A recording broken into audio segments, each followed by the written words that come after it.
This is Rummy's Corner.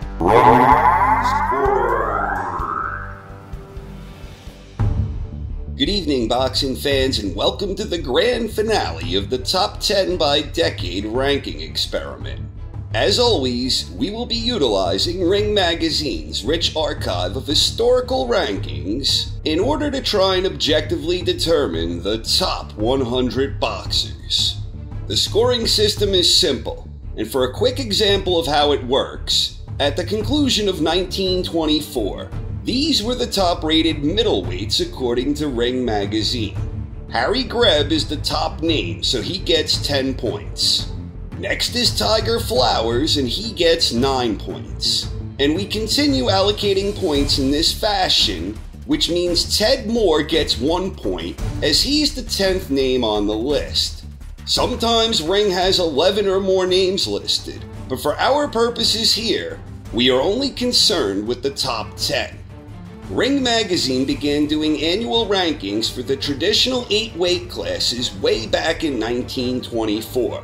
So for the original 8 divisions, marked in yellow, we have data available from 1924 through 2017. For the newer weight classes listed in orange, the available data isn't quite so complete. What you see on your screen is what we have to work with. And this scoring system utilizes all of the available data we do have from each and every year Ring provided rankings for each and every weight class.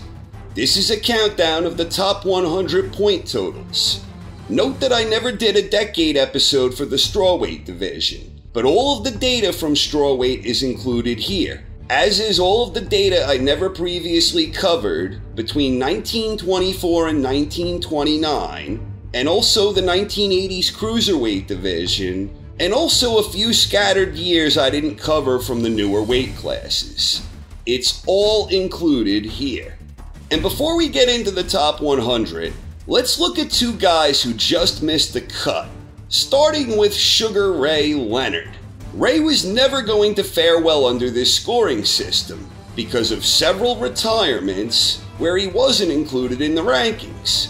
You can see the big gaps for Leonard between 1982 and 1987 on his stat card, but Ray still has a lot going on here. His total points is the sum of everything on his stat card, which is the orange number, and Ray scored 73 points. And underneath that at the bottom, those 4 statistics are acting as tie-breaking protocol. First, we'll look at the perfect 10s. That's just the total number of 10s a boxer received in his stat card, which is the number of times he was considered the best of a weight class by Ring Magazine at the conclusion of any given year. Ray had 5 perfect 10s, despite all of his inactivity, and that's a very solid number, as you will soon see here. Ray was never the top spot for any decade lists, and he was included on one top 10 list as a 1980s welterweight. And at various points, Ray was ranked top 10 in 5 different divisions by Ring: welterweight, junior middleweight, middleweight, super middleweight, and light heavyweight. Now Ray is a guy who usually tends to be ranked much higher than this. I'd personally have him in the top 20 or so myself, but I still wanted to take a quick look at his numbers here to illustrate some of the limitations with this scoring system. Then the other guy who just missed the cut was Carlos Monzon, and he also deservedly tends to be rated much higher than he scored here.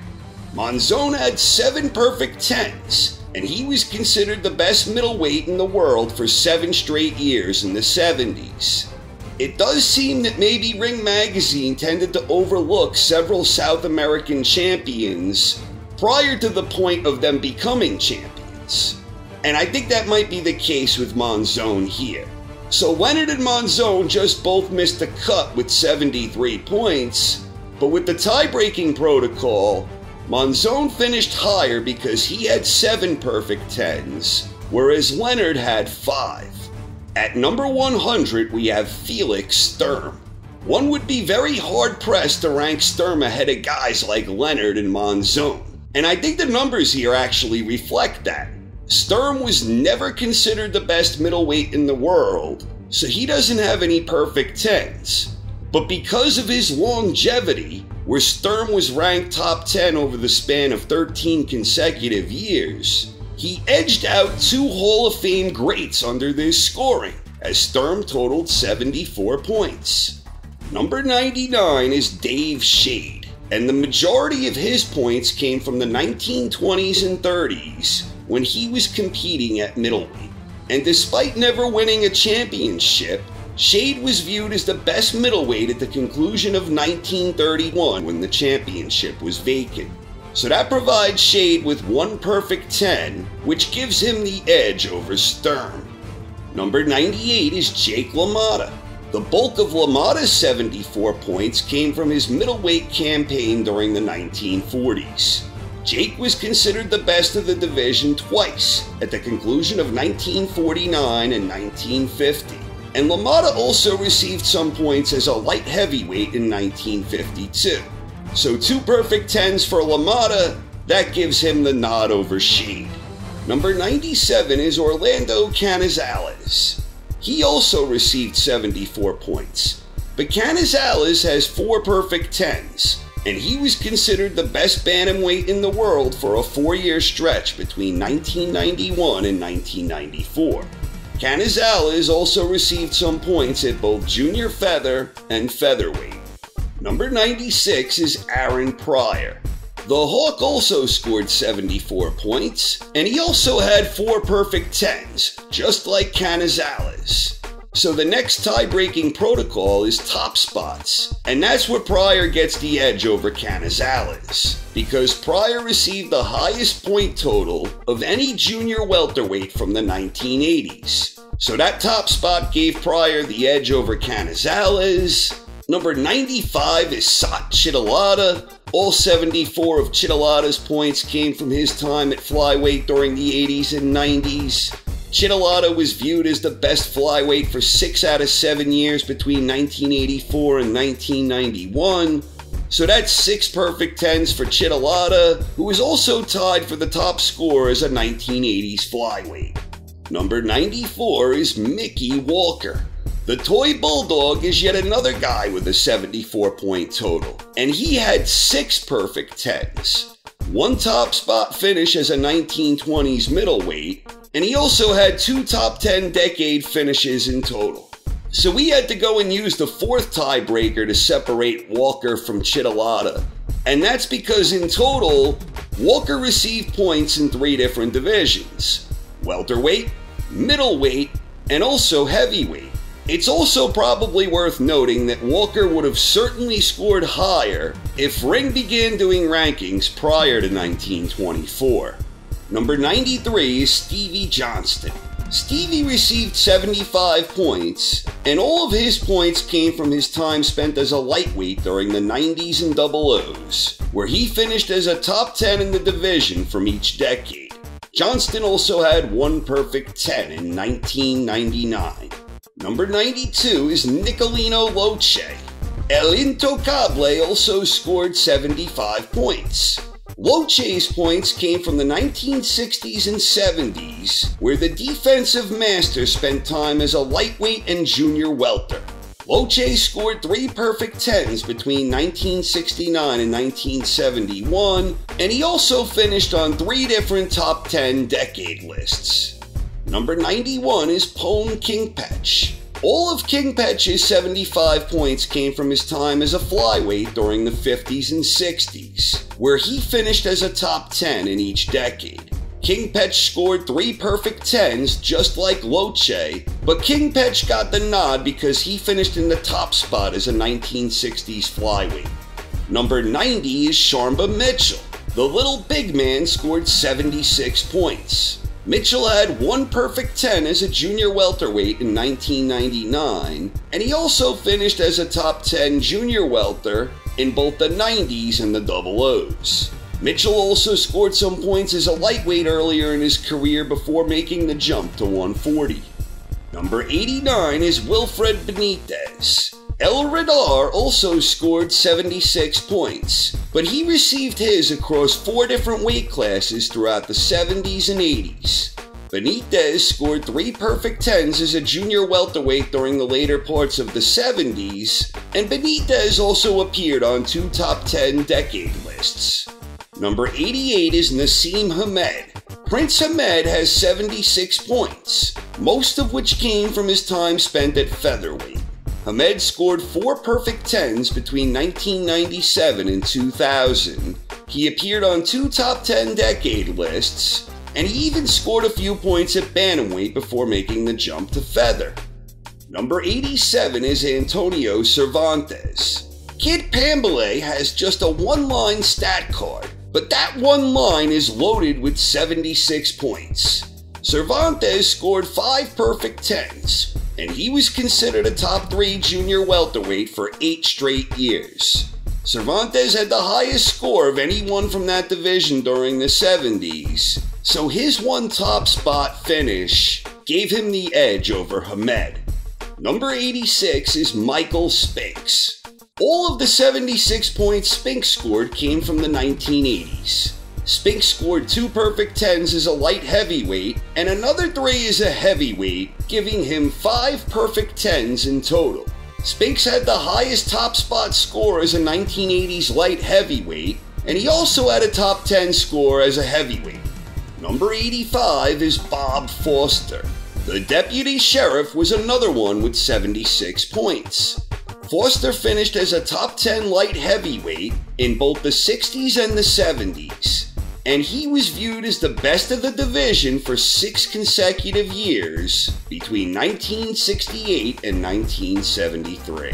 And Foster's 6 perfect 10s gave him the edge over all those other guys who had the same point total. Number 84 is Saul Alvarez.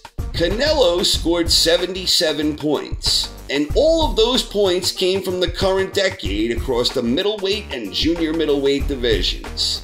It's a little surprising seeing Canelo appear anywhere on the top 100 list, given he's still only in his late 20s. Canelo's score got a boost from his double perfect 10s in 2006. Canelo has 4 perfect 10s in total, all of them coming in the last 3 years. Number 83 is Joe Brown. Old Bones scored 77 points, all while competing as a lightweight. Brown finished as a top 10 lightweight in both the 50s and the 60s, and he was considered the best lightweight in the world for 6 consecutive years between 1956 and 1961. So 6 perfect 10s for Brown gave him the edge over Canelo's 4. Number 82 is Lou Salica. 78 total points for Salica, who had top 10 scores in the bantamweight division during both the 30s and the 40s. Salica scored just 1 perfect 10 in 1941, but he was viewed among the top 5 bantamweights for 10 straight years. Number 81 is Johnny Tapia. Tapia had 78 points, and he had just 1 perfect 10, which came as a junior bantamweight in 1997. But Tapia edged Salica out because Tapia had the highest score as a 1990s junior bantam. Number 80 is Anselmo Moreno. Moreno also had 78 points, all of which came as a bantamweight. Moreno presently has the top score among bantamweights in the current decade, and he had another top 10 finish in the weight class during the double O's. Moreno had 2 perfect 10s.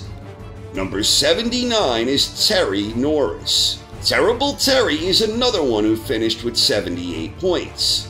Norris was considered the best junior middleweight for 5 out of 7 years to kick off the 90s. And Norris also had the highest point total of any junior middleweight from the 90s. So that's 5 perfect 10s and a top spot finish for Terry.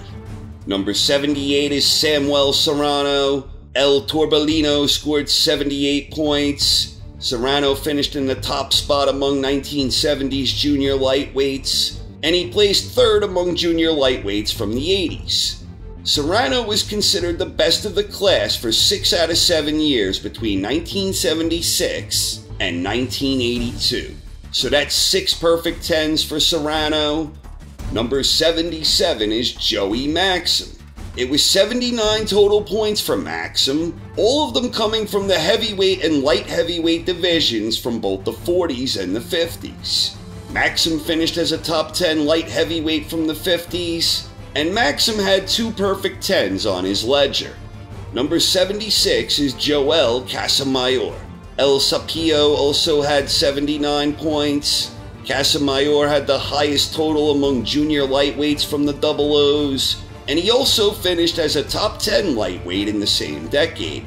Casamayor had 3 perfect 10s in total, 1 from junior lightweight and the other 2 from lightweight.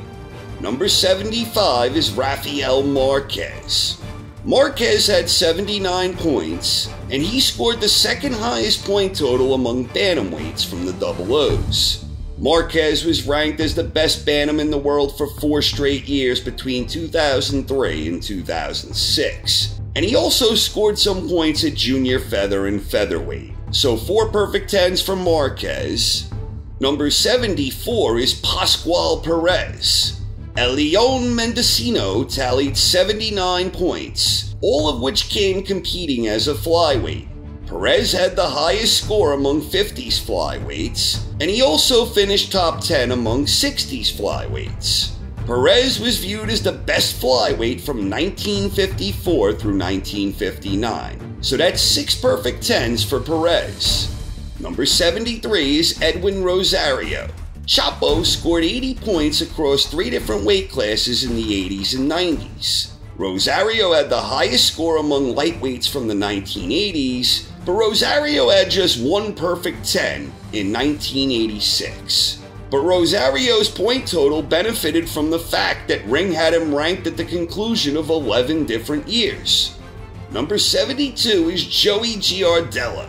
Giardello had 80 points, and he finished as a top 10 middleweight in both the 50s and the 60s. Giardello is considered the best of the class in 1963 and 64.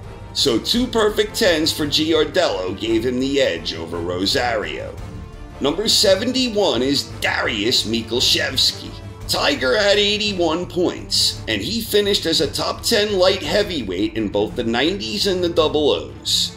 Michalczewski also received a handful of points at cruiserweight, and he didn't have any perfect 10s. But in fairness, you can probably make the case that Michalczewski should have had a few extra points here.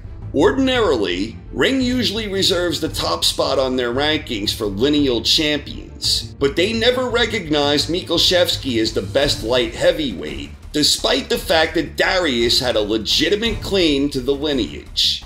Number 70 is Max Schmeling. Schmeling also had 81 points, and Max had the highest score among heavyweights from the 1930s. That gives Schmeling 1 top spot finish, and Schmeling also had 2 perfect 10s to kick off the 30s. And those 2 perfect 10s give Max the edge over Michalczewski. Number 69 is Mark Johnson. Too Sharp also scored 81 points, and he did so across 3 divisions in the 90s and Double O's. Johnson had 2 perfect 10s as a flyweight, and he also had 2 perfect 10s as a junior bantam from the 90s. So that's 4 perfect 10s in total for Johnson, thusly providing Too Sharp with the advantage over Schmeling. Number 68 is Alexis Arguello. El Flaco Explosivo scored 82 points across 3 different weight classes during the 70s and 80s, and Arguello finished top 10 on 3 different lists, as a featherweight and junior lightweight from the 70s, and also as a 1980s lightweight. In total, Arguello scored 4 perfect 10s to his credit, 2 as a featherweight and 2 as a lightweight. Number 67 is Donnie Nietez. Nietez had 82 total points, and he presently stands with the highest score among junior flyweights in the current decade. Nietez also has a top 10 score among flyweights in the current decade. Donnie also tallied some points at strawweight, and in total, Nietez has 4 perfect 10s to his credit at this time. Number 66 is Roman Gonzalez. Chocolatito has tallied 83 points across 4 different weight classes since 2007. Gonzalez is presently on the top 10 lists for junior fly and flyweight in the current decade. And in total, Gonzalez has 5 perfect 10s spread across 3 different divisions. Number 65 is Mikkel Kessler. The Viking Warrior scored 84 points, all of which came from his time competing at super middleweight. Kessler had the second highest score among super middleweights from the double O's, and he presently stands in the top 10 among super middles from the current decade. 1 perfect 10 for Kessler in 2008. Number 64 is Antonio Tarver. The Magic Man also has 84 points, most of which came during his time as a light heavyweight from the double O's, where he had the highest total at 175 from that decade. Tarver has just 1 perfect 10 to his credit, but Antonio is viewed as a top 10 contender for 12 straight years at light heavy. Number 63 is Smokin' Joe Frazier. Smokin' Joe was another guy who amassed 84 points, and ring-ranked Frazier as a top heavyweight for 3 straight years from 1970 through 1972. Frazier finished as a top 10 heavyweight in both the 60s and the 70s, and Smokin' Joe's 3 perfect 10s gave him the edge over Tarver. Number 62 is Michael Nunn. Second to none tallied 84 points across 3 different divisions in the 80s and 90s. Nunn has 3 perfect 10s and 2 top 10 finishes, just like Frazier. So we go to the 4th tie-breaking protocol, and the fact that Nunn was ranked across 3 different weight classes, this gave him the advantage over Frazier. Number 61 is Flash Elorde. Flash scored 85 points across 3 different divisions during the 50s and 60s. Elorde had the top spot among junior lightweights from the 60s, and he also placed as a top 10 featherweight in the 50s. Elorde also had 5 consecutive perfect 10s to his credit. Number 60 is Tony Zale. The Man of Steel tallied 85 points.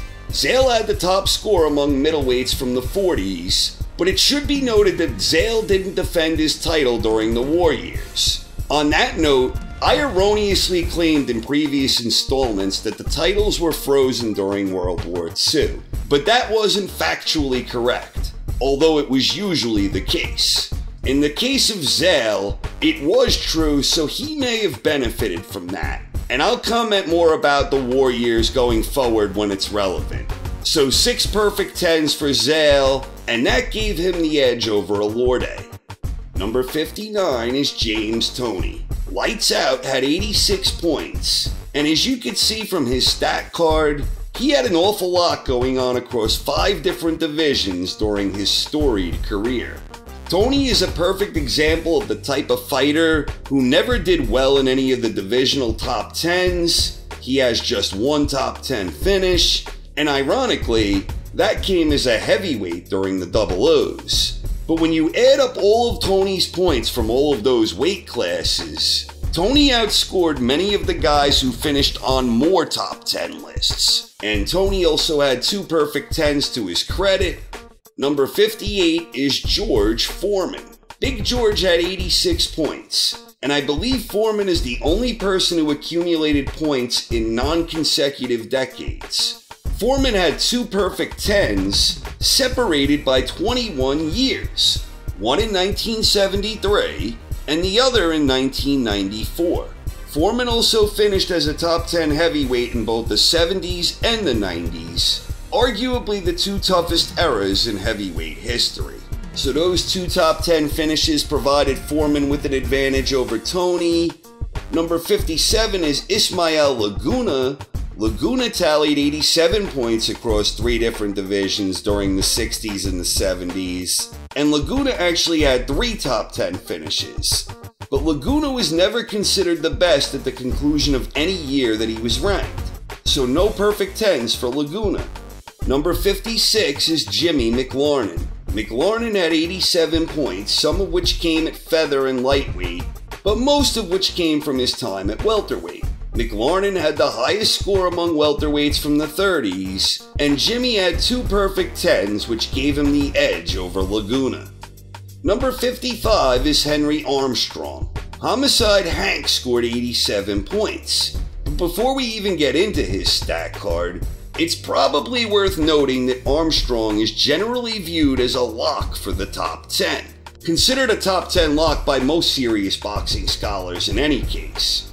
Incredibly, Armstrong once held the featherweight, lightweight, and welterweight championships all at the same time.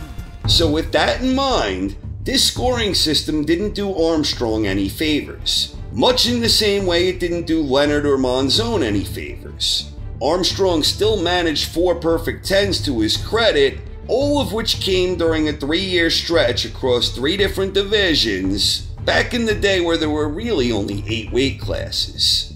Number 54 is Felix Trinidad. Tito scored 88 points. Trinidad had the highest score among welterweights from the 90s, and he had success across 3 different weight classes. Trinidad also tallied 2 perfect 10s, one as a welterweight in 1999, and the other as a junior middleweight in 2000. Number 53 is Omar Andres Narvaez. El Huracan currently stands at 88 points. Narvaez presently has the highest score among junior bantamweights in the current decade, and he also finished as a top 10 flyweight in the double O's. Narvaez currently has 3 perfect 10s to his credit. Number 52 is Eusebio Pedroza. El Alcaran got 89 points. Pedroza had the highest score among featherweights from the 1980s, and he also managed to make his way onto 3 top 10 decade lists. Pedroza has a total of 3 perfect 10s on his ledger. Number 51 is Zab Judah. Super Zab has 91 points. Judah finished as a top 10 junior welter and also a top 10 welterweight, both during the double O's. Judah also scored 1 perfect 10 in 2005. Number 50 is Ezzard Charles. The Cincinnati Cobra had 91 points, and just like Henry Armstrong, Charles is a guy who generally tends to be viewed as a top 10 elite by most boxing historians. Most of the points Charles scored came from his time at heavyweight, but his best fighting days happened before then, when he was unable to secure title shots at middleweight and light heavyweight. Rankings from the World War II era tend to be sporadic and inconsistent, and Ezzard served in the US military during World War II. Charles still finished on 3 top 10 decade lists, and he secured 2 perfect 10s to his credit, giving him the edge over Zab. Number 49 is Larry Holmes. The Easton Assassin scored 92 points, and he was viewed as the best heavyweight for a 6-year stretch beginning in 1979. Holmes had the highest total among 80s heavyweights, and he also finished top 10 as a 70s heavyweight. So that's 6 perfect 10s for the Easton Assassin. Number 48 is Panama Al Brown. Brown had a 93-point total, and he finished with the top score among bantamweights from the 1930s. Brown also finished on a total of 3 top 10 lists, although it should be noted that 2 of those lists were from the 20s, where we have no available data prior to 1924. Brown had 5 perfect 10s to his credit. Number 47 is Mike Tyson. Iron Mike tallied 95 points as a heavyweight over the course of the 80s, the 90s, and the double O's. And looking at his stat card, you could see Tyson had some gaps in the 90s. First when he was serving his prison sentence, and then again when he was suspended after the bite fight incident. So it's not inconceivable to speculate that Tyson may have scored another 40 points or so were it not for those gaps. Tyson had 2 perfect 10s on his ledger. Number 46 is Virapol Sahaprom. Sahaprom scored 96 points, and he also scored the most points among bantamweights from the 2000s. Even though Sahaprom himself was never considered the best of the class at the conclusion of any of those years. Sahaprom also finished as a top 10 bantamweight in the 90s, but no perfect 10s for him. Number 45 is Ronald Wright. Winky tallied 96 points, and he was often considered one of the very best junior middleweights and middleweights during his day. Winky had 3 top 10 finishes on the decade lists, And Winky also had one perfect 10, which gave him the edge over Sahapram. Number 44 is Maxie Rosenblum. Slapsy Maxie had 96 points, and he finished on 3 top 10 lists, 2 of those being from the incomplete 20s data set. Rosenblum was regarded as the best light heavyweight for 5 straight years beginning in 1929. So that's 5 perfect 10s for Rosenblum. Number 43 is Eric Morales. El Terrible scored 97 points across 4 different weight classes during the 90s, the Double O's, and the current decade. Morales finished on 3 top 10 decade lists, and he scored 1 perfect 10 in 1999 as a junior featherweight. Number 42 is Jackie Patterson. Patterson scored 98 points, and he also finished with the highest score among flyweights of the 1940s. Patterson was regarded as the best flyweight for a stretch of 7 out of 8 years, so that makes 7 perfect 10s for Patterson. Number 41 is Dick Tiger. Tiger scored 98.5 points. And for those of you wondering how that came about, Tiger and Paul Pender were both listed as middleweight co-champions at the conclusion of 1962. So in order to keep the annual point totals consistent, I gave each of them 9.5 points in this situation. Tiger had the top score among 60s middleweights, and he also finished as a top 10 light heavyweight from the 60s as well. Tiger had 3 perfect 10s in total. Number 40 is Mike McCallum. The body snatcher scored 99 points across 3 different weight classes during the 80s and 90s. McCallum finished on 3 different top 10 decade lists, but despite being consistently considered among the best in every division he competed at, McCallum did not tally any perfect 10s. Number 39 is Luis Manuel Rodriguez. Rodriguez also had 99 points, and he had the highest total among welterweights from the 60s, while also finishing as a top 10 middleweight in the 60s. Rodriguez didn't have any perfect 10s either, but his top spot finish gave him the edge over McCallum. Number 38 is Carlos Ortiz. Ortiz had an even 100 points, all of which came as a lightweight. Ortiz had the top score among lightweights from the 1960s, and he also finished as a top 10 lightweight in the 50s. Ortiz had 6 perfect 10s to his credit. Number 37 is Sandy Sadler. Sadler also had an even 100 points, all of which he scored as a featherweight. Sadler had the highest score among featherweights from the 1950s, and he also finished as a top 10 feather in the 40s.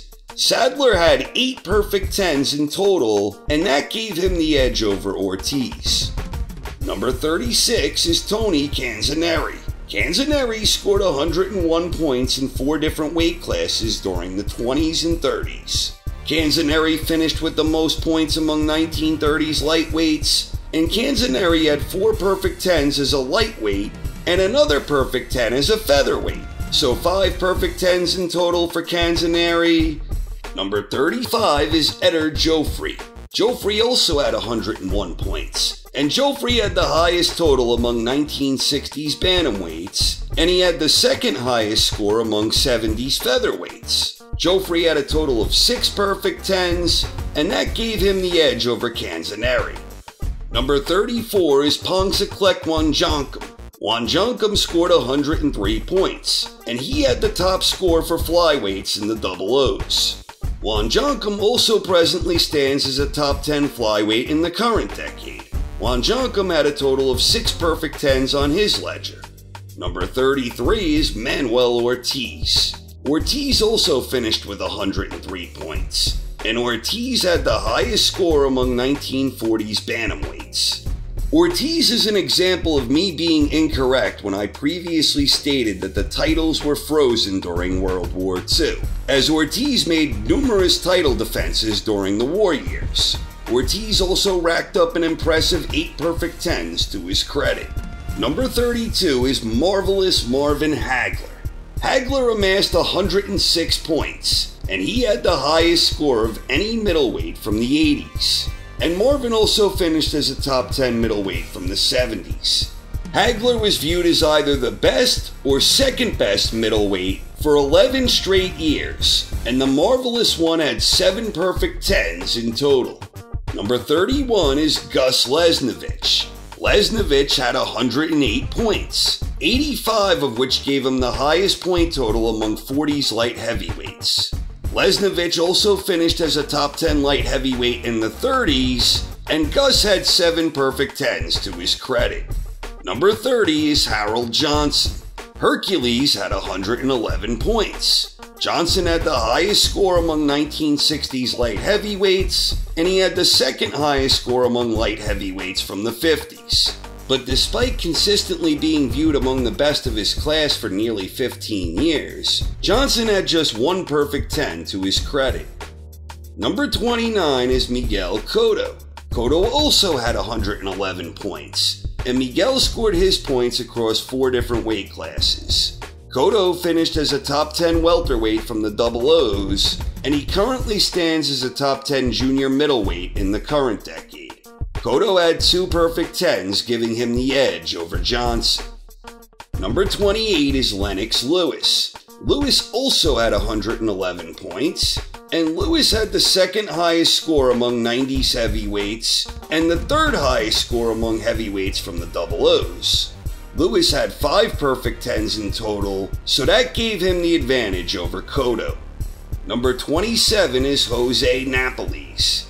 Mantequilla is another one with 111 points. Napoles had the best score among welterweights from the 70s, and he also finished top 10 at both welterweight and junior welter from the 60s. Napoles had 5 perfect 10s, same as Lennox, but the top spot finish for Napoles was the difference here. Number 26 is Kostya Tszyu. Tszyu scored 113 points, all of which came at 140. Tszyu had the highest score among junior welterweights from the Double O's, and he had the second highest total from the 90s. Tszyu also had 6 perfect 10s on his stat card. Number 25 is Willie Pep. Will-o'-the-Wisp also had 113 points. Pep finished with the highest score of any 1940s featherweight, and he also finished as top 10 from the class in the 50s. Pep is another example of a champion who was actively making title defenses during World War II, and Pep scored 7 perfect 10s, and those gave him the edge over Tszyu. Number 24 is Joe Calzaghe. The Pride of Wales is another one with 113 points. Calzaghe had the best score among super middleweights from the Double O's, and he also finished as a top 10 super middle in the 90s. Calzaghe had 7 perfect 10s, 1 top spot finish, and he appeared on 2 top 10 decade lists. Same as Pep across the board, so the 4th column tiebreaker was the difference here, as Calzaghe was awarded points in 2 different divisions, compared to Pep's 1. Number 23 is Amel Griffith. Griffith scored 114 points, and he finished on 3 different top 10 decade lists. Griffith had 4 perfect 10s as a welterweight and another 2 as a middleweight, so that's 6 perfect 10s in total for Griffith. Number 22 is Wilfredo Gomez. Bazooka had 116 points. Gomez scored all of his points during the 70s and 80s across 4 different weight classes, and Wilfredo also finished on 2 top 10 decade lists. Gomez had a total of 5 perfect 10s on his ledger. Number 21 is Pernell Whitaker. Sweet Pea scored 119 points, all from the 80s and 90s. Whitaker finished on 3 different top 10 decade lists, and Pernell scored 3 perfect 10s as a lightweight and an additional 4 perfect 10s as a welterweight, so that's 7 perfect 10s in total for Sweet Pea. Number 20 is Oscar De La Hoya. The Golden Boy amassed 120 points. All of De La Hoya's points came from the 90s and Double O's, and they came across 6 different weight classes. De La Hoya finished on 2 top 10 decade lists, and De La Hoya scored 6 perfect 10 stretching across 4 different divisions.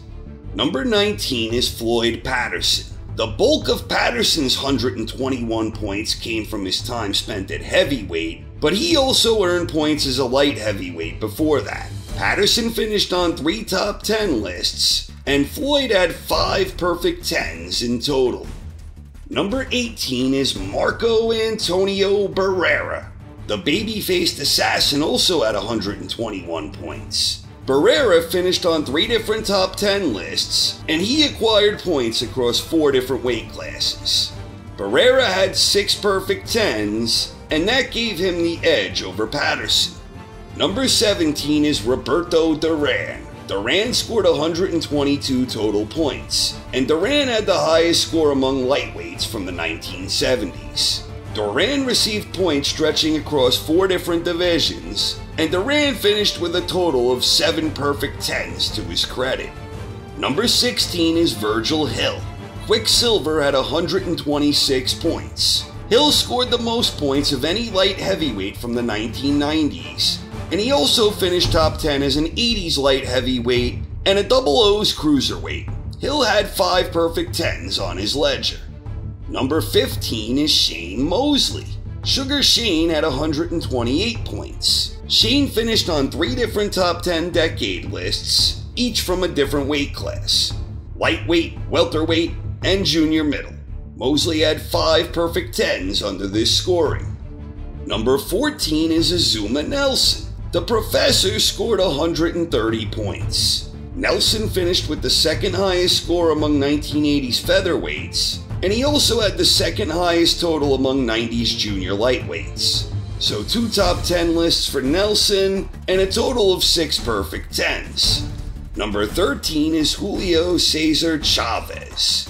Chavez had 132 points. Chavez had the highest point total among 1990s junior welterweights, and he also finished as a top 10 80s junior lightweight. Chavez had 2 perfect 10s at lightweight and another 5 at junior welter.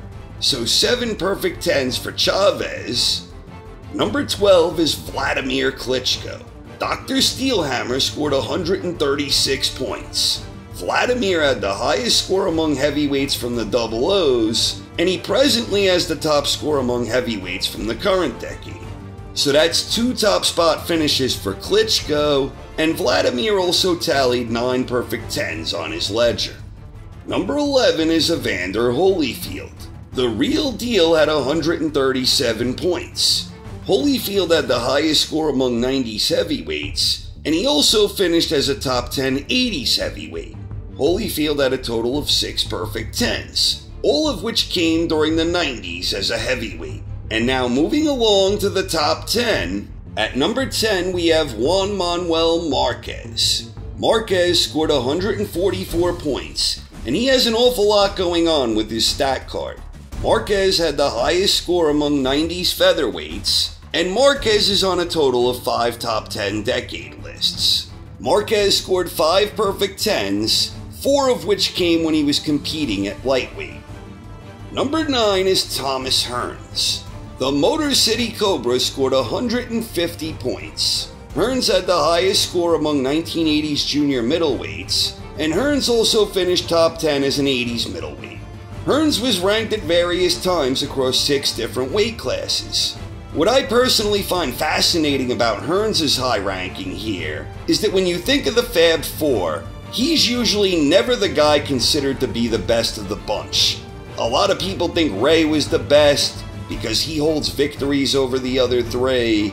Then there are a lot of people who think Duran was the best because of his dominance at lightweight. And then there are others who claim Hagler, citing that he deserved the win against Leonard, and that head-to-head Hagler was the greatest.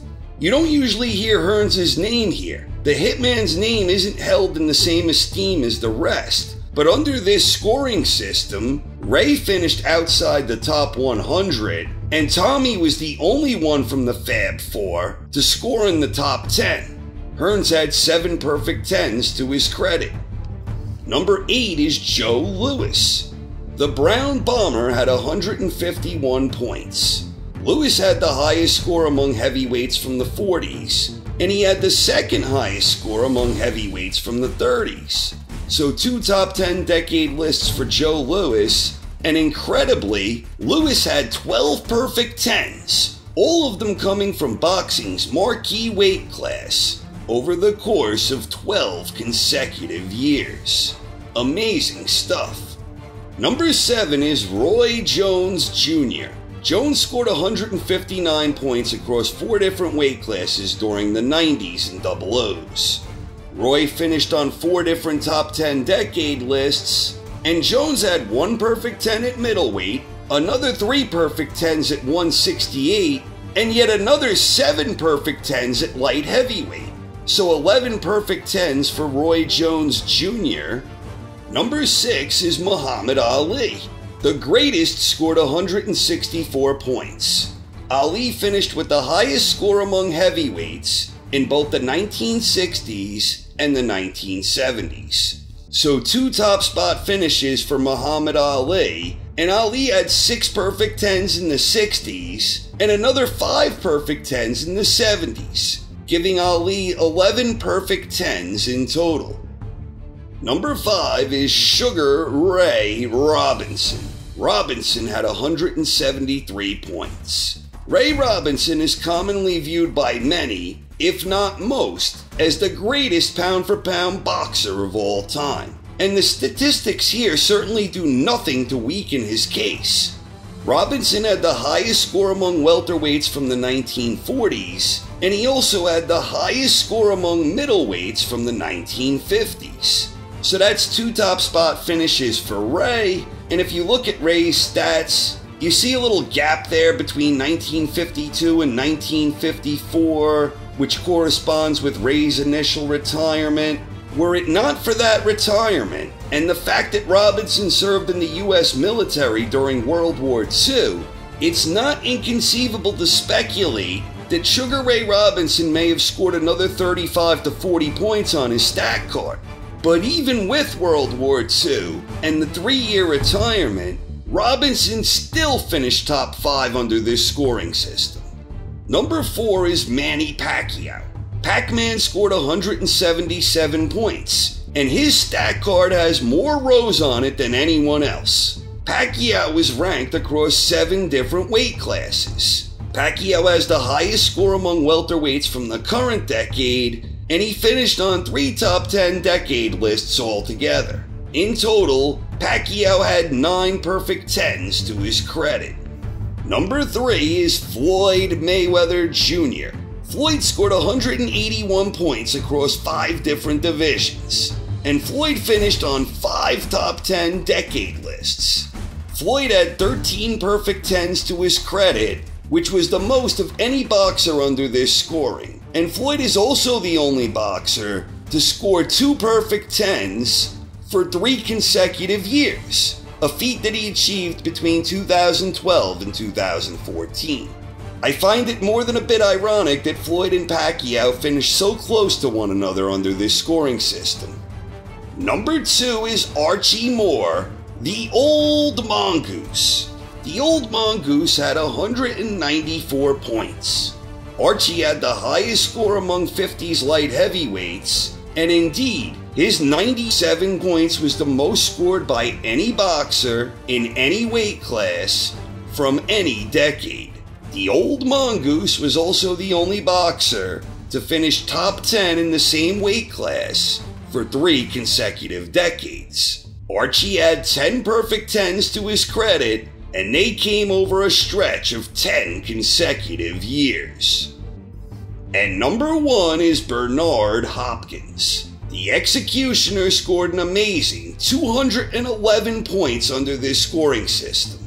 To put that in perspective, if in the future some boxer is the best in his division for 21 consecutive years, according to Ring Magazine, that boxer would still have less points than Bernard Hopkins.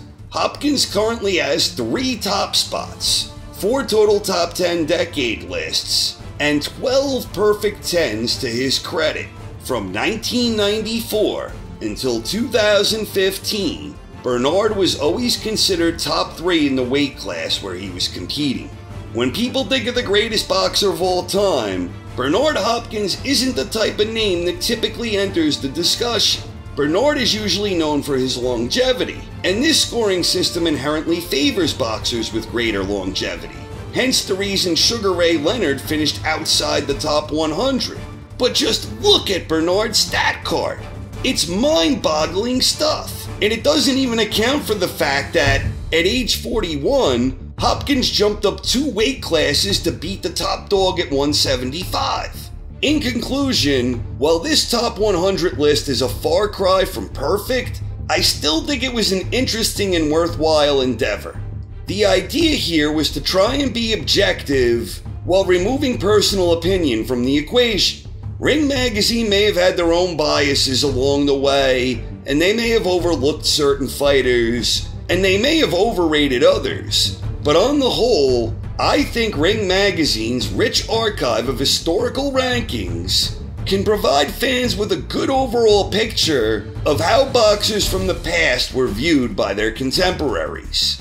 So whether you're a casual boxing fan looking to learn more about the history of the sweet science, or whether you're a seasoned enthusiast with an in-depth knowledge of boxing history, I hope this ranking experiment brought a new perspective where maybe you heard of someone that you might want to look into now, or maybe you're going to reevaluate some of your existing opinions you already hold. I know that for me at least, it was a tremendous learning experience. I have never personally attempted to create my own top 100 list, and I disagree with plenty of the results here today, but they have certainly given me a lot to think about. And if I ever try to do a top 100 list of my own sometime down the line, I would probably use this as a starting point of reference. So as far as the top 10 by decade series goes, I have only one summary episode left, where we will go through the highest scores from all 17 weight classes, and also the highest scores from each decade, starting with the 1920s and going all the way up through the current decade. But before I get to that, I want to try and sneak in a quick episode on the best boxing matches from the 1950s. So keep an eye out for that before I release the final summary. So what do you think of the top 100 list that this scoring system produced? Please provide your feedback in the comments section. Thank you very much for watching, everyone. Like I said, hope you enjoyed, and have a great night.